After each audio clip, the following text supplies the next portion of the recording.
चलिए, revision complete कर लिया, अब क्वेश्चंस बनाते हैं। सबसे पहले हम लोग जो क्वेश्चन टेकअप करेंगे वो है आरटीपी मई 2020 का क्वेश्चन, रिडेम्पशन ऑफ डिबेंचर। ये question DRR, debenture redemption reserve के ऊपर है। तो जो हमने सेकेंड वीडियो में रिवाइज किया उसके हिसाब से ये क्वेश्चन हम लोग बनाएंगे। स्टार्ट करें। The following balances appeared in the books of Lakshya Limited as on 1/4/2011। ये balances आपको दिए हुए हैं, balances लक्ष्य लिमिटेड के as on 1/4/2011। ठीक है। 10% डिबेंचर ऑफ रुपीज 37,50,000, 37,50,000 रुपीज का फेस वैल्यू का डिबेंचर आउटस्टैंडिंग है। 10% rate of interest. Balance of DRR 1,25,000। ध्यान से 37,50,000 का डिबेंचर और डीआरआर मेंटेन कर रहा है। डीआरआर मेंटेन कर रहा है तो मैं एक ही बार बेसिक बोल देता हूँ, ये अनलिस्टेड कंपनी मेंटेन कर रही होगी, जो अपने सीखे थे। DRR has to be maintain by unlisted company other than NBFC and HFC. नीचे लिखा भी है it is an unlisted company other than HFC, NBFC, banking company, AIFI. ठीक है। हम लोग सीखे थे कि 10% का डिबेंचर रिडेम्पशन रिजर्व कम से कम आपको मेंटेन करना चाहिए बिफोर द रिडेम्पशन स्टार्ट। अब ये तो रिडेम्पशन का क्वेश्चन है, तो इससे पहले आपका 10% का होना चाहिए डीआरआर। 37,50,000 का डिबेंचर है, उसका 10%, उसका 10%, 3,70,000 का, 3,75,000 का एटलीस्ट डीआरआर होना चाहिए। 3,75,000 का एटलीस्ट डीआरआर होना चाहिए, जबकि अभी डीआरआर बनाया हुआ है सिर्फ 1,25,000 का। आप एक बात बताओ, रिडेम्पशन से पहले अगर हम लोग को सेक्शन 71 को कंप्लाई करना है तो हम लोग को एडिशनल पीएल से सेट असाइड करना पड़ेगा रिजर्व्स में। तो बताइए कितना सेट असाइड करना पड़ेगा सर? -125, 2,50,000 सेट असाइड करना पड़ेगा। तो मिनिमम 10% का डीआरआर होना चाहिए आपके पास। अभी कंपनी ने 10% मेंटेन नहीं कर रखा है, तो हम लोगों को 1/4/2011 यानी first day of that year हम लोगों को इंश्योर करना है कि ये 375 कम से कम हम लोग मेंटेन कर सके। यही चीज मैंने आपको इंस्टीट्यूट के नोट में भी पढ़ाई थी। आगे, DRR investment 5,62,500 represented by 10% rupees 5625 secured bonds of government of India of rupees 100 each. ये रुपीज नहीं होना चाहिए, ये यहाँ पे रुपीज नहीं होना चाहिए, ये नंबर्स होना चाहिए, numbers. 10% 5625 secured bonds of government of India of rupees 100 each. अब 5625 बॉन्ड्स है 100 वाला, मतलब 5,62,500 फेस वैल्यू, और इसका यहाँ पे जो डीआरआर इन्वेस्टमेंट का वैल्यू दे रहा है वो भी 562,500, मतलब हमने परचेज किया था पार पे। ये 562,500 ये जो वैल्यू दिया हुआ है ना कॉस्ट, ये कम भी हो सकता है, बेसी भी हो सकता है। फेस वैल्यू और कॉस्ट हमेशा सेम हो जरूरी नहीं है। अगर पार पे आपने खरीदा तब सेम होगा, अगर डिस्काउंट या प्रीमियम पे खरीदा तो वो डिफर कर सकता है। इस क्वेश्चन में सेम है। हम लोगों ने सीखा था कि आपका डिबेंचर जब रिडीम होने जा रहा है जिस साल, उस साल के एंड में जितना डिबेंचर रिडीम होगा उसका एटलीस्ट 15% आपके पास इन्वेस्टमेंट होना चाहिए। एक बार क्वेश्चन को आगे पढ़ के चेक कर लेंगे कि इस साल के एंड में कितना डिबेंचर रिडीम होने जा रहा है। हाउएवर, इंस्टीट्यूट ने अपने नोट में बोला था कि हम लोग क्या करेंगे, पूरे डिबेंचर का 15% हमेशा इंश्योर करेंगे कि मेंटेन किया हुआ रहे। एक बार देखो आपके डिबेंचर्स कितने हैं आपके पास, 37,50,000, 37,50,000 का 15% इंटू 15% 562,500, एंड यहाँ पर इन्वेस्टमेंट भी कितना किया हुआ है 562,500। तो वो 15% वाला क्राइटेरिया कंपनी सेटिस्फाई कर रहा है, 10% वाला क्राइटेरिया सेटिस्फाई नहीं कर रहा है, तो हम लोग को उसके ऊपर ध्यान देना पड़ेगा। सर मान लो 562,500 की जगह 5 लाख का ही इन्वेस्टमेंट होता तो क्या करते, मैं एडिशनल इन्वेस्टमेंट करता, बैंक इन्वेस्टमेंट करता, investment account debit to bank 62,500 का। क्वेश्चन मेरे को शायद हिंट देता कि उसका परचेज प्राइस वगैरह क्या होगा, नहीं देता तो मैं पार पे ही मान के उसको परचेज करके दिखाता, बट 15% एटलीस्ट मैं मेंटेन करता एज पर सेक्शन 71। यही चीज आपको ध्यान रखना है कि ये 10% और 15% की लिमिट क्वेश्चन में कंप्लाई हो रही है या नहीं हो रही। आगे, annual contribution to DRR was made on 31 March every year. जो पीएल से सेट असाइड करते हैं वो हर साल की 31 मार्च को करते हैं। अभी तक 125 किया हुआ है, बट हम लोगों को और जरूरत है, तो हम लोग इस बार एक बार में 2,50,000 जो निकालना है वो निकाल लेंगे, ताकि हमारे पास एटलीस्ट 10% ऑफ द डिबेंचर हमारे पास डीआरआर रहे। On 31st March 12, bank balance at bank was 3750 before receipt of interest. receipt of interest किस पे सर? इन्वेस्टमेंट पर इंटरेस्ट मिलता है। डिबेंचर पर तो इंटरेस्ट देते हैं, इन्वेस्टमेंट पर इंटरेस्ट मिलता है, तो अभी तक वो इन्वेस्टमेंट के इंटरेस्ट की अकाउंटिंग नहीं हुई है, जो हम लोगों को ध्यान रखनी है। Interest on debenture had already been paid। Interest on debenture जो पे करना है वो हमने पे कर दिया है, मतलब उस बैंक बैलेंस में इंटरेस्ट पे करने वाला हो चुका है, बस रिसीट वाला अभी तक आया नहीं है। ठीक है। The investment were realised at par, investment हमने पार पे रियलाइज किया, पार मतलब फेस वैल्यू पे रियलाइज किया। अब इस क्वेश्चन का सबसे सिंपल बात क्या हो गया, परचेज भी आपने देखा था फेस वैल्यू पे था, पार पे था, सेल भी पार पे हो गया, मतलब प्रॉफिट लॉस आपको दिखाई नहीं देगा। सोच के देखो, हमने जब परचेज किया था तो फेस वैल्यू 560 to 500 और उसका परचेज प्राइस भी 560 to 500, मतलब पार पे परचेज किया, सेल भी बोल रहे हैं पार पे होगा, तो इस क्वेश्चन में कोई डिफिकल्टी नहीं है। नो प्रॉफिट और loss on sale of investment for redemption of debenture at 10% premium on the above date, जो रिडेम्पशन होगा वो 10% प्रीमियम पे होगा, मतलब ये हो गया पोरोड, पोरोड premium on redemption of debenture, ठीक है 10%, ये लॉस है हमारे लिए।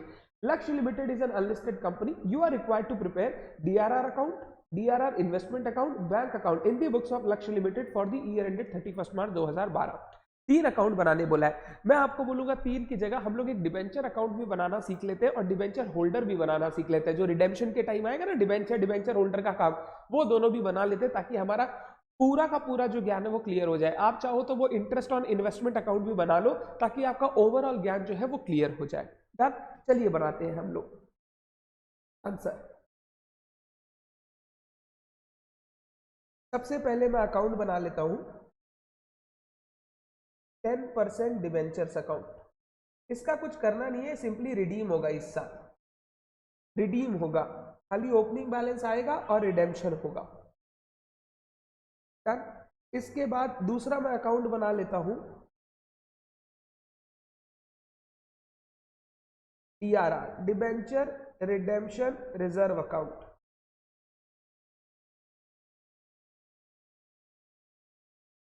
ये डीआरआर अकाउंट,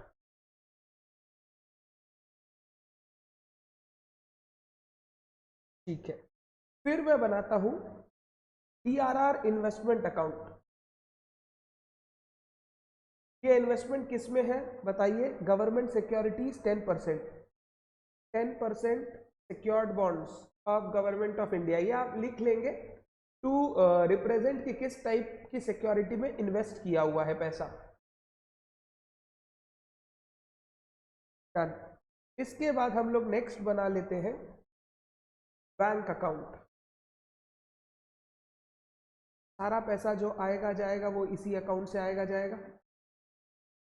नेक्स्ट फिर हम लोग बना लेते हैं interest on investment account, interest on DRR investment account.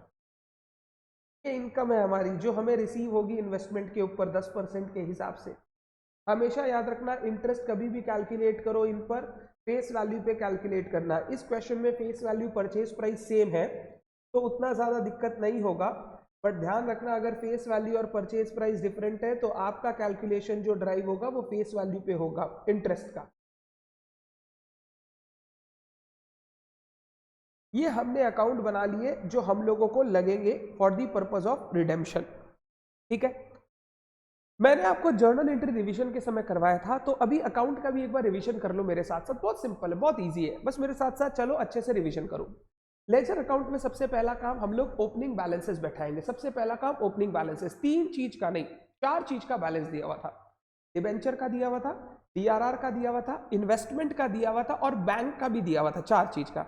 Debenture हमारे लिए लाइबिलिटी क्रेडिट बैलेंस, डिबेंचर हमारे लिए liability credit balance, by balance BD 37,50,000, ये 100 रुपए का फेस वैल्यू, 37,50,000 टोटल लाइबिलिटी, ठीक है। डीआरआर ये रिजर्व है credit balance, by balance BD 1,25,000, if I am not wrong 1,25,000 था, ठीक है। अभी तक क्रिएट किया हुआ है ये, हर साल पीएल से सेट असाइड थोड़ा थोड़ा करके 125 तक पहुंचे हैं। फिर डीआरआर इन्वेस्टमेंट, इन्वेस्टमेंट हमारे लिए एसेट है, टू बैलेंस बीडी, इसका फेस वैल्यू 562,500 और इसका कॉस्ट भी लकीली 560,500, पार पे परचेज किया था, पार पे परचेज किया था। फेस वैल्यू सर अलग से आप क्यों लिख रहे हो, सो दैट इंटरेस्ट कैलकुलेशन के समय गलती ना हो। आप चाहो तो जैसे हम लोग इन्वेस्टमेंट में कॉलम बनाते थे याद है, फेस वैल्यू अमाउंट इंटरेस्ट, आप यहाँ पे भी 3 कॉलम बना के काम कर सकते हो। वही same fixed income bearing securities वाला आप फॉर्मेट फॉलो कर सकते हो, नहीं तो इंटरेस्ट का अलग अकाउंट भी बन सकता है।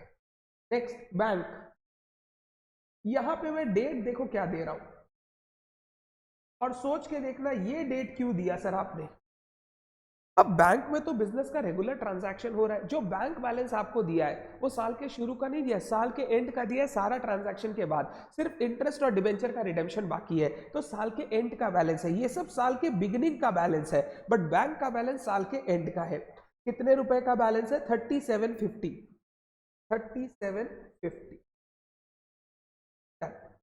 ये मेरे को 4 ओपनिंग बैलेंसेस दिए हुए थे जो मैंने प्लेस कर दिए, कोई दिक्कत? 4 ओपनिंग बैलेंसेस था जो मैंने प्लेस कर दिया। अब ध्यान से, सबसे पहले हमने डिस्कस किया कि जो डीआरआर है वो 10% ऑफ डिबेंचर होना चाहिए, बट यहाँ पे कम है, तो हम लोगों को एडिशनल डीआरआर चाहिए। मैंने बोला साल के फर्स्ट डे ही बना लेंगे, ठीक है। आ जाओ, by PL account, profit and loss account से सेट असाइड करेंगे।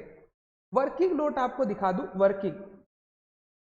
Working note, amount set aside from PL for DRR. DRR required as per section 71, 10% of debentures, outstanding debenture, तो 3,75,000, 3750 का था तो 10% 3,75,000 लेस DRR ऑलरेडी मेंटेन्ड, कितना DRR maintain कर रखा है? 125 का। तो मेरे को डीआरआर जो और चाहिए सेट असाइड फ्रॉम पीएल, ये हो गया 250 का। सर क्या ये वर्किंग नोट हमें करना होगा? यस, मैंडेटरी करना होगा आपको, इसका मार्क्स है। 375 का मेंटेन करना है, 125 किया हुआ है तो 250 का और मेंटेन करूंगा, है ना। चलो आगे, पॉज करके आप लिख सकते हो, लिखना है तो। वैसे मैंने क्लास में भी ऐसा सम करवा रखे हैं आपको, ये तो रिवीजन करवा रहा हूं आपको। 250 ताकि मेरा कम से कम 10% मेंटेन हो सके, बात खत्म। अब एक एक करके काम करते हैं। पहले इन्वेस्टमेंट पर इंटरेस्ट रिसीव करना है, क्योंकि जो बैंक बैलेंस दिया वो बिफोर रिसीट ऑफ इंटरेस्ट है, हम लोग को इंटरेस्ट रिसीव होगा। आइए, bank account debit to interest on DRR investment, face value था 562,500, इसका 10% था रेट 56,250। 562,500 10% इंटरेस्ट रेट था, एक बार चेक कर लूं, 10%, हाँ ठीक है। 56,250 डबल एंट्री कर रहा हूं इसकी, डबल एंट्री बाई बैंक 56,250। अभी करना चाहो तो अभी कर सकते हो, नहीं तो बाद में कर देना। ये इंटरेस्ट हमारा इनकम है, इनकम ये पीएल में चला जाएगा। बोला नहीं है डीआरआर क्यूमुलेटिव है, तो मैं नॉन क्यूमुलेटिव मान के पीएल में डाल रहा हूं। To profit and loss account या to SPL, statement of profit and loss, to statement of profit and loss. Balance PL में फाइनेंस कॉस्ट के अंदर दिखाई देगा। ओ ये इनकम है, अदर इनकम में दिखाई देगा। डिबेंचर का इंटरेस्ट, फाइनेंस कॉस्ट, ये इनकम है, अदर इनकम में दिखाई देगा। टू पीएल 56,250 ट्रांसफर कर दिया, पीएल में अदर इनकम और डिबेंचर इंटरेस्ट, पीएल में फाइनेंस कॉस्ट।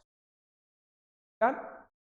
नेक्स्ट बोला हम लोग इन्वेस्टमेंट सेल करेंगे, इन्वेस्टमेंट सेल करेंगे। Journal entry bank account debit to investment, आ जाइए बाई बैंक, और बोला इन्वेस्टमेंट ना पार पे सेल होगा, यानी जो फेस वैल्यू है 562,500 उसी पर सेल होगा, क्योंकि परचेज भी उसी पर हुआ था, पार पे ही परचेज हुआ था, पार पे ही सेल हुआ।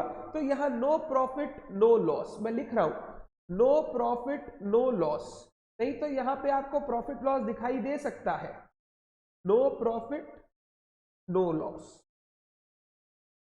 ये इस क्वेश्चन का इंफॉर्मेशन के कारण हुआ। There is no profit no loss on sale of investment, par पे खरीदा पार पे बेच दिया। सर मान लो ये होता 560, परचेज होता 560, सेल होता 562,500, 2,500 का जो प्रॉफिट है पीएल में चला।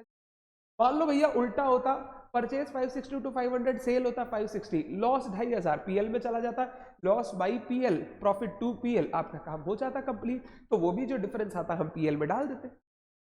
डन है बात। तो ये इन्वेस्टमेंट सेल कर गया, डबल एंट्री कर लो इसकी 31,312 टू DRR इन्वेस्टमेंट, ये सेल हो गया 562,500। हमारे पास लिक्विड फंड्स आए हैं, डिबेंचर को रिडीम करने में काम आएंगे। डन। तो ये अकाउंट हो गया, चेक कर लो, बंद। ठीक, और ये अकाउंट हो गया बंद। एकदम सिंपल, बिल्कुल इजी, क्लोज करते गए अकाउंट। ठीक है, आगे चलते हैं। अब डिबेंचर के रिडेम्पशन का टाइम आ गया, तो डिबेंचर का रिडेम्पशन प्रोसीड्स ड्यू करना होगा। हमने सीखा था डिबेंचर का ट्रांसफर कर देंगे डिबेंचर होल्डर अकाउंट में। आ जाओ, to debenture holder, to debenture holders. क्या सारा रिडीम हो रहा है? यस सर, सारा रिडीम करना है सर, ऐसा पार्ट वार्ट बोला नहीं है। टू डिबेंचर होल्डर, ये लाइबिलिटी भी हो गया मेरा खत्म। टू डिबेंचर होल्डर, डिबेंचर की लाइबिलिटी खत्म। अब मेरे क्रेडिटर हो गए डिबेंचर होल्डर्स बाई डिबेंचर 3750। क्या ये पार पे रिडीम होने वाला इतना ही देना है? नहीं सर, प्रीमियम पे रिडीम होगा, 10% प्रीमियम पे रिडीम होगा, तो मेरी लाइबिलिटी और बढ़ेगी। चलिए, लाइबिलिटी बढ़ेगी तो क्रेडिट करते हैं बाई पोरोड 10% प्रीमियम, 3750 का 10% 375। मेरे डिबेंचर होल्डर को डिबेंचर का पैसा देना है, प्रीमियम और रिडेम्पशन का पैसा देना है, तो मैंने दोनों चीज लिख ली, डिबेंचर का पैसा, प्रीमियम और रिडेम्पशन का पैसा। डन। सर ये काम अगर डिबेंचर अकाउंट में करना चाहते तो कैसे करते? पहले आ जाता बाई पोरोड 375, फिर पेमेंट करते तो टू बैंक, वहां पे भी डायरेक्टली कर सकते हैं। बाई बैलेंस BD था 3750 ओरिजिनल लाइबिलिटी, बाई पोरोड additional liability 375, to bank payment करके खत्म कर देते, तो वहां पे भी कर सकते थे। चाहो तो नया भी अकाउंट बना सकते हो, कोई दिक्कत नहीं है। डन। चलो, इनको पेमेंट करना है to bank, to bank 37,50,000 plus 10% 41,25,000। ये मेरे को इनको पेमेंट करके कंप्लीट करना है 4125। ये अकाउंट भी हमारा बंद हो गया 4125। बैंक में डबल एंट्री कर देता हूं, बाई बैंक 4120 पेमेंट कर दिया डिबेंचर, बाई डिबेंचर होल्डर 4125, ये पेमेंट कर दिया डिबेंचर होल्डर्स को। ठीक है, डिबेंचर होल्डर में टू बैंक, बैंक में बाई डिबेंचर होल्डर। बंद करो इस अकाउंट को, बाई बैलेंस CD, हो गया काम कंप्लीट। तो क्लोज कर दो अकाउंट को बैलेंस करके 3750 प्लस 5250 प्लस 562 माइनस 4125, बैलेंस आ रहा है 243750, बैलेंस आ रहा है 243750। एग्जाम में आप टोटल वगैरह सब कीजिएगा, आप ये सब मत मारिएगा शॉर्टकट, आपको फॉर्मेट भी बनाना है पर्टिकुलर्स अमाउंट। हम लोग तो रिवीजन कर रहे हैं, एग्जाम में पर्टिकुलर्स अमाउंट टोटल प्लीज बैठाना है आपको, ये सारी चीजें ना भूले। 243,750 डन। अब फाइनल एक अकाउंट बचा है सिर्फ DRR, सारे डिबेंचर रिडीम हो चुके हैं। अगर डिबेंचर रिडीम हो चुके हैं तो अब इस रिजर्व की जरूरत नहीं है, अब ये फ्री रिजर्व हो गया, आवारा हो गया ये। टू जनरल रिजर्व ट्रांसफर कर दो इसको, बैलेंसिंग फिगर पूरा का पूरा 370, टू जनरल रिजर्व 375, हमने इसको ट्रांसफर करके खत्म कर दिया। सर मान लो 3750 में बोलता सिर्फ 7,50,000 रिडीम होगा, 30 लाख अभी भी बचेगा, तो इसका मैं प्रोपोर्शनेट जनरल रिजर्व में डालता। जैसे मैं करता क्या, देखो 375 डिवाइडेड बाई 3750 के 10% इंटू 750, यानी 75,000 में जनरल रिजर्व में डालता। बैलेंस 30, आपको 3 लाख दिखाई देता है यहाँ पे, क्योंकि वो 10% ऑफ 30 लाख से वो रिडीम नहीं हुआ, तो मैं उसको जनरल रिजर्व में नहीं डालूंगा। तो अगर पार्ट में रिडीम होगा तो फिर हम लोग प्रोपोर्शनेट ट्रांसफर करेंगे, जो बैलेंस डिबेंचर बचा हुआ उसका 10% बैलेंस बचा लेना। करने का तरीका सिंपल, अगर 10% ही मेंटेन हो रहा है तो जो डिबेंचर का बैलेंस है उतना बैलेंस उसका 10% DRR का बैलेंस होना चाहिए, और डिफरेंस जनरल रिजर्व में डाल के खत्म कर दो। अगर 10% है तो जरूरी नहीं है 10%, मान लो 10% से ज्यादा बना रखा है, फिर तो हम लोग ये नहीं करेंगे, फिर प्रोपोर्शनेटली हम लोग जर्नलिज्म में डालेंगे, बैलेंस हम लोग बैलेंस शीट ही रख लेंगे। तरीका वो सबसे बेस्ट है। डन है क्या बात? ये हमारा क्वेश्चन था आरटीपी का डीआरआर के ऊपर।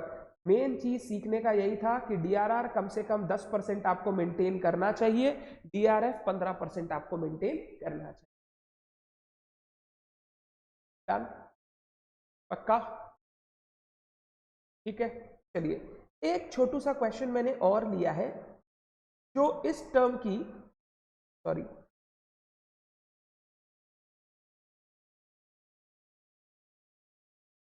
जो इस टर्म की एमटीपी में आया हुआ था, ये रहा। ये सिंपल क्वेश्चन है, मेरी बुक में ऐसे 2-3 क्वेश्चन आपने ऑलरेडी कर रखे हैं। पढ़ता हूं क्वेश्चन को। XYZ limited has issued 1012% convertible debenture of 100 each, 1000 number, 100 रुपया फेस वैल्यू, 1 लाख का total debenture, 12% interest rate, redeemable after a period of 5 years। ठीक है, according to terms and condition of issue these debentures were redeemable at a premium of 5%। यानी जो 1 लाख का debenture है उसका redemption होगा 1,05,000 पर, 5% प्रीमियम, 100 का 105। The debenture holder also had option at the time of redemption to convert 20% of their holdings into equity share of ₹10 each at a price of ₹20 per share। जो उनका टोटल होल्डिंग्स है, total debenture जो उनके पास है, यानी 1 लाख का 1000 debenture में अगर बोलूं तो उसका 20% यानी 200 डिवेंचर्स वो कन्वर्ट करवा सकते हैं, किसमें? शेयर्स में। और जो शेयर इश्यू होगा उसका इश्यू प्राइस दे दिया, 10 रुपए का शेयर है, 20 रुपए पर इश्यू होगा, 20 रुपए पर। ठीक है, and balance in cash, debenture holders amounting to ₹20,000 opted to get their debentures converted into equity share as per the terms of issue। 1 lakh में 20,000 यानी 20%, जो बोला था ना डिबेंचर होल्डर ने, ये ऑप्शन एक्सरसाइज किया सारे डिबेंचर होल्डर ने और बोला हम अपना 20% कन्वर्ट करवा लेंगे। 1 लाख का टोटल डिबेंचर है, 20,000 वाले राजी हो गए, मतलब 20% लोग राजी है कन्वर्ट करवाने के लिए, बैलेंस को कैश देना है। You are required to calculate the number of shares issued and cash paid for redemption of ₹20,000 debenture and also pass journal entry for conversion and redemption of debenture। आपको journal entry, पहले number of shares calculate करना है, कितना cash payment करेंगे 20,000 वालों को वो निकालना है, और जर्नल एंट्री पास करना है for redemption of debenture. Simple करते आइए। सबसे पहले part 1, number of shares to be issued, number of shares to be issued, इधर आ जाओ देखो, number of shares to be issued, 20,000 रुपए वाले डिवेंचर होल्डर बोल रहे हैं हम कन्वर्ट कर लेंगे शेयर्स में, तो पैसा देना है 20,000 प्लस बोला 5% प्रीमियम, 5% प्रीमियम देना है, 5% प्रीमियम, ये उनको टोटल पेमेंट करना है। ये पेमेंट किस में होगा? शेयर्स में। और शेयर का इश्यू प्राइस, शेयर का इश्यू प्राइस कितना दिया हुआ है? सर शेयर का इश्यू प्राइस दिया हुआ है 20 रुपया, शेयर का इश्यू प्राइस दिया हुआ है 20 रुपया, 20,000 प्लस 5% डिवाइडेड बाई 20 रुपया, 1,050 शेयर हमें इश्यू करने हो। सर ये 5% समझ में नहीं आया, बताओ ना। ये जो 20,000 का बोल रहा है डिबेंचर्स कन्वर्ट करेगा, ये 20,000 मेरे भाई फेस वैल्यू वाले डिबेंचर की बात कर रहा है। सिंपल अगर प्रॉब्लम सॉल्व करना है तो 20,000 की जगह बोलो 200 डिबेंचर। कितने डिबेंचर? 100 रुपए का तो फेस वैल्यू है ना, 200 डिबेंचर वाले डिबेंचर होल्डर बोल रहे हैं हम लोग कन्वर्ट करेंगे। हर डिबेंचर के पीछे कितना रुपया देना है? 105 रुपया देना है।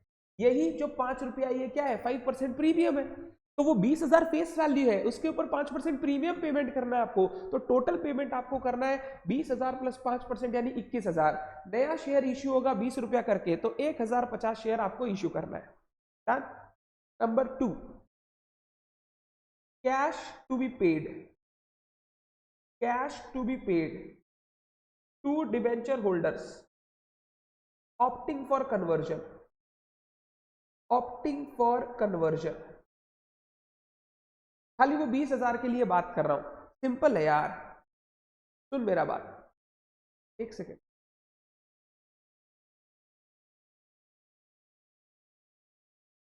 ओहो, यहां जिस हिसाब से क्वेश्चन लिखा है वेट अ सेकेंड, यहां पे जिस हिसाब से क्वेश्चन लिखा है, क्योंकि ये बोल रहा है 20%, ओके, एक पॉइंट ध्यान से सुनो मेरा बात, बोल रहा है कि 1 लाख का जो डिबेंचर होल्डर है उसमें 20%, मतलब जो डिबेंचर होल्डर्स है वो अपनी होल्डिंग का 20% कन्वर्ट करा सकते हैं, ठीक है। और 20,000 वालों ने ये ऑप्शन सेलेक्ट किया, मतलब 20,000 वाले जो डिबेंचर होल्डर है, 20,000 रुपए वाले, वो बोल रहे हैं हम 20% कन्वर्ट कराएंगे, 80% कैश लेंगे।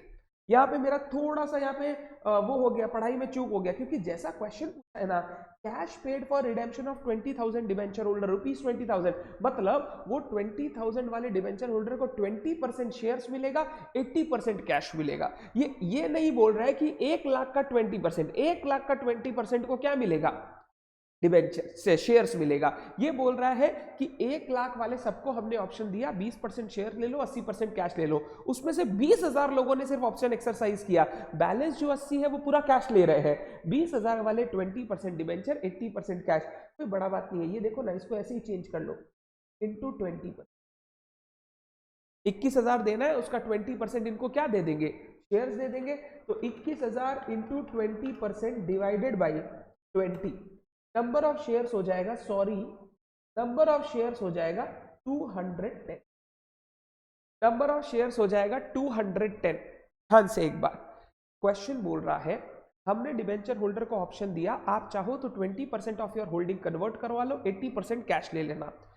20,000 के डिबेंचर होल्डर ने ऑप्शन एक्सरसाइज किया, मतलब उनको 20% डिबेंचर मिलेंगे, 80% कैश मिलेगा। तो यहां पे देख क्या हो जाएगा, यहां पे यही चीज वापस लिख रहा हूं इजी होने के लिए, 20,000 प्लस 5% प्रीमियम, इसका 80% कैश मिलेगा। 20,000 प्लस 5% प्रीमियम, इसका 80% कैश मिलेगा। 16,800 रुपए उनको कैश, तो 20% उनको शेयर्स मिल जाएंगे, 80% उनको कैश मिल जाएगा।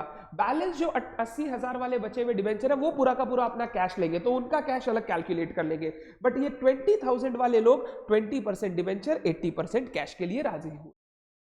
तो मेरा थोड़ा सा क्वेश्चन में जो इंटरप्रिटेशन था इंग्लिश का, मैं वापस पढ़ता हूं। Debenture holder amounting 20,000 opted to get their debenture converted into equity share as per the terms of issue. Terms of issue क्या था, convert 20% of your holding to shares and balance paid in cash। है ना बात। तो ये थोड़ा सा ध्यान से, क्वेश्चन अच्छा था, क्वेश्चन ने थोड़ा सा ट्रिक किया, चीज को थोड़ा सा ट्रिक किया, ध्यान से, है ना बात। एक बार इसका आंसर मैं आपको चेक करवा देता हूं, ताकि अपने कोई कंफ्यूजन ना रहे उस चीज में। क्वेश्चन क्या था, लास्ट था शायद,